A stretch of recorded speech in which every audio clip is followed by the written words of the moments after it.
가지고 계신 아마 주로 화천 대유 게이트 또 대장동 개발 관련된 논의가 많을 것 같습니다. 결론적으로 말씀드리면 작물을 나누는 사람들이 도둑입니다. 그리고 돈을 받은 자들이 범인이죠. 여러분들 이해하기 쉽게 제가 간단히 말씀을 드리면, 제가 동네 모습인데 도둑들이 마을 사람들 살림을 털어가고 있었습니다. 그래서 제가 도둑들이 아예 도둑질을 하지 못하게 제가 전부 막으려고 했는데, 안타깝게도 국민의힘이 당시에 당론으로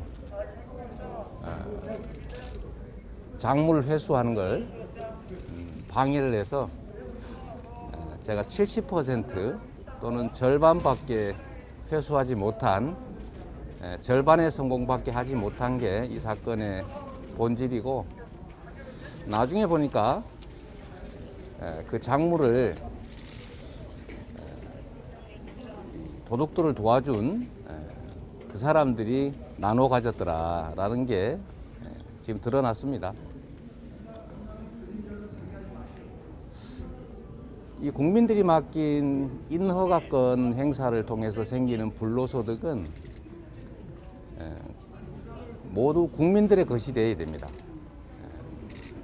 노동하지 않고 기여하지 않고 누군가가 불로소득을 얻으면 재산이라고 하는 게 하늘에서 떨어지는 게 아니기 때문에 누군가 많은 다수의 손실입니다. 불로소득은 곧 누군가의 손실인 것이죠. 그래서 이거를 인허가권 행사에서 생기는 이익은 전부 환수한다고 하는 게 제 방침이었고, 그걸 통해서 당시에 성남시가 약 7천억이 넘는 내부 부채 때문에 어려움을 겪었기 때문에 제가 개발이익 환수를 1조 원을 해서 1조 원의 개발이익 환수를 통해서 성남시 이제 빚도 갚고 복지 정책을 하려고 했던 겁니다. 그런데 아쉽게도 당시에 국민의힘이 미래 신도시 분양 사업이나 대장동 개발, 또 서현동 개발, 동원동 개발, 이런 개발 사업들을 당론을 정해서 지방채 발행을 막고, 심지어 예산 의결을 거부해서 여러분이 아시는 준예산 사태라고 하는 것까지 겪었습니다. 4년이 넘도록 싸웠지만 결국은 1차 임기 때는 시행하지 못했고, 2차 임기 때는 선택을 했습니다. 당시에 한나라당, 새누리당이죠. 당시 새누리당 시장 후보 포함해서 새누리당 시의회가 원하는 대로 민간 개발을 해서 이 1조 원에 가까운 개발 이익을 민간이 다 가지게 할 것인지, 즉 민영 개발을 허용할 것인지, 아니면은 공공 개발을 통해서 100% 환수할 것인지, 그게 불가능하면 절반이라도 또는 70%라도 환수하든지, 이 세 가지 선택밖에 없었습니다. 물론 아무것도 안 하고 미루는 방법도 없지는 않지만, 그렇게 되면 제가 없을 때 분명히 민간 개발을 하게 될 것이었기 때문에 어떻게든 또 개발을 해야 되는 상황이었습니다. 그리고 당시에 뭐 다 아시는 것처럼 이 토건 세력들이 LH가 공공 개발을 하고 있는데도 부산저축은행에서 1,000억이 넘는 돈을 빌려가지고 해당 지역 토지를 다 사놓고 주민들 토지에 근저당권을 설정하고 있었기 때문에 경매당한다고 동네 주민들이 신속한 개발을 원하는 상태였습니다. 그래서 개발하느냐 마느냐에서는 개발을 선택해야 했습니다.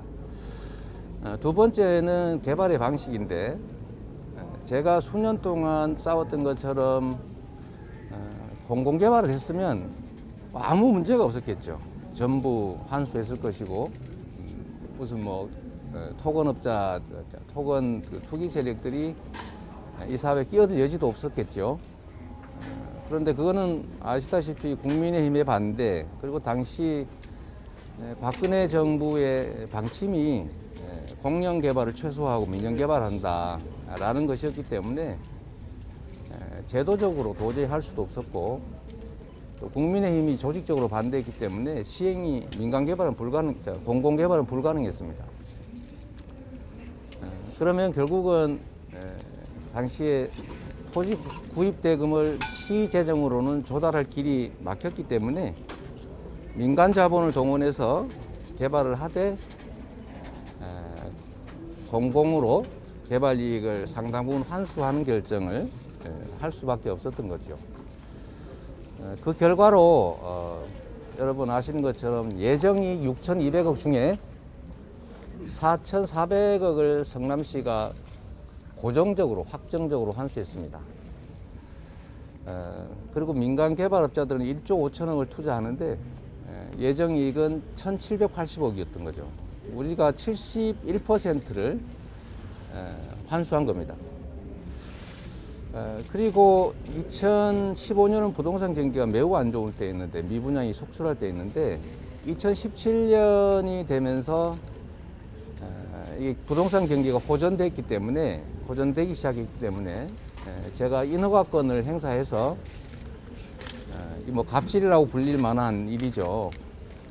인허가권 행사를 하면서 인허가 조건에 추가 부담을 시켰습니다.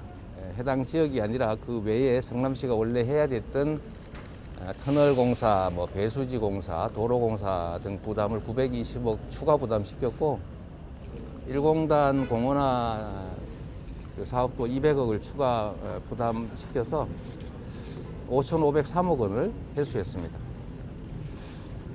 그리고 제가 2018년 3월에 사퇴했는데 그 후에 계속 집값이 상승한 건 뭐 온 국민이 다 아는 사실이죠.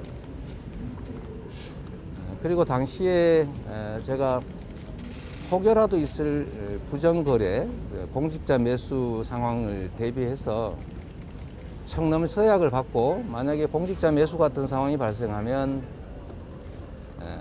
계약을 해지한다, 협약을 해지한다, 이런 이제 서약을 받아놨는데, 최근에 이게 뭐 관련 공직자가 뭐 부정거래를 했다는 보도도 있고 또 구속까지 됐기 때문에 제가 성남시의 도지사 권한으로 협약을 해지하고 개발이익 귀속분을 전부 환수하는 조치를 하도록 지시했습니다. 뭐 처음에 국민의힘이 화천대유는 누구 거냐 이렇게 하면서 마치 그게 저나 뭐 저와 관계된 사람이 아닐까라고 이렇게 주장을 했지만, 지금은 그건 다 뗐더군요. 근데 생각을 한번 해보십시오. 만약에 저와 이해관계가 있는 사람 또는 저의 것이었다면 제가 그걸 뭐할로 추가 부담을 시키면서 1,100억이나 되는 이익을 환수했겠습니까? 오히려 부산 LCT처럼 시예산 투입해서 도와줬겠죠. 그리고 더 간단하게 말하면, 만약에 제가 그 개발 관련 업체들에게 이해관계가 있다면 당시에 언론 여러분들의 선배들이 민간 개발해라, 공공 개발은 시장 원리에 어긋난다고 하면서 극렬하게 반대했고, 국민의힘도 반대했고, 국민의힘 시의회도 반대하는 상황에서 그냥 민간 개발을 하라고 허가해주면 간단하지 않습니까? 뭘 그리 복잡하게 했겠습니까? 그래서 이거는 정말 돈 받은 자가 범인이다라는 상식에 부합해서 판단하는 게 맞습니다.